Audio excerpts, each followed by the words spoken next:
রমজান মাসে রোজা রাখা অবস্থাতে একটি ছোট্ট দামি ইস্তেগফারের কথা বলবো।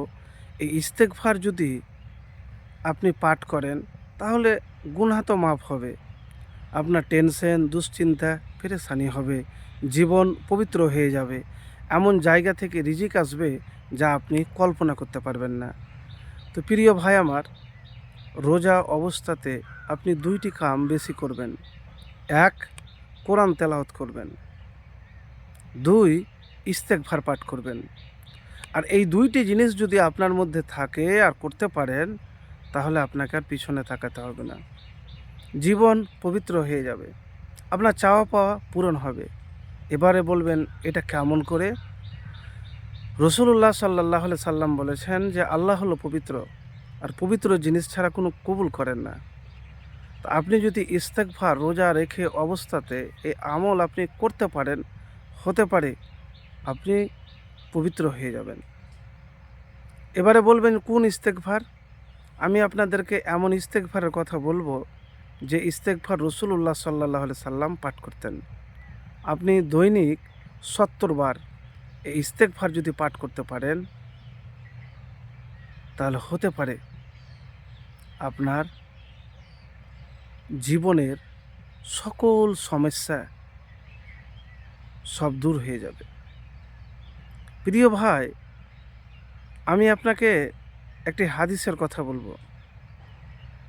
রসুল্লাহ সাল্লাহ সাল্লাম বলেছেন, যে ব্যক্তি বেশি বেশি করে ইস্তেগফার করে, আল্লাহ রাব্বুল আলামিন তার জীবনের সব সমস্যা থেকে উত্তরণের পথ বের করে দেন, তার টেনশন পেরেশানি দূর করে দেন, দূর হয়ে যাবে। আল্লাহ এমন জায়গা থেকে রিজিক দিবে যা সে কল্পনা করতে পারবে না।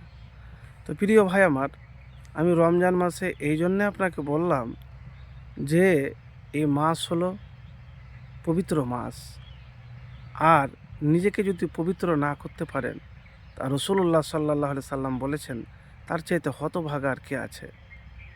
তো প্রিয় ভাই, আমি আপনাদেরকে এতটুকুন বলবো যে আপনারা রোজা অবস্থাতে এই দুইটি আমল মিস করবেন না, কোরআন তেলাওয়াত করা। আর কোরআন তেলাওয়াত করতে যদি না পারেন, তাহলে আপনি মানে শিখেননি বা শিখতে পারেননি, বা হয়তো আপনি শিখছেন কিন্তু শিখতে পারছেন না। তো সূরা ইখলাস আপনি বেশি বেশি তেলাওয়াত করবেন। এবারে বলবেন কেন? দেখেন, রসুল্লাহ সাল্লাহ সাল্লাম বলেছেন যে 3 বার সূরা ইখলাস পাঠ করে তাহলে কোরআনের 1/3 অংশ, 1/3 অংশ।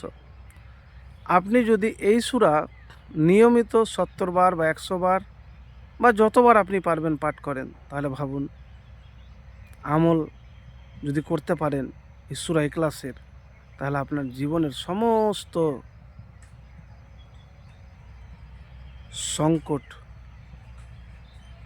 সমস্যা, পেরেশানি সব দূর হয়ে যাবে। এবারে বলবো, আপনি এবারে বলবেন যে এটা কোন হাদিস থেকে পেয়েছেন, কোথা থেকে পেয়েছেন? দেখেন, ইস্তেগফার রোজার মাস, রমজান মাস হোক, রমজান মাসের পরে হোক, কিন্তু রমজান মাসে এই জন্যে বলছি যে এই মাস হলো পবিত্র মাস। এই মাস যদি আমল করতে পারেন আর অন্য মাসে যদি আমল করতে পারেন, 70% বা অফুরন্ত আল্লাহ নিজ হাতে আপনাকে নেকি দিবেন। দুনিয়াতে আপনি যত আমল করবেন, ওই আমলগুলি কিন্তু আল্লাহ রাব্বুল আলামিন ফেরেশতার মাধ্যমে দেন। আর রোজার একমাত্র সিয়ামের রোজার আপনাকে প্রতিদান আল্লাহ রাব্বুল আলামিন নিজ হাতে দিবেন। তো এইভাবে একবার আমলটি করে দেখুন।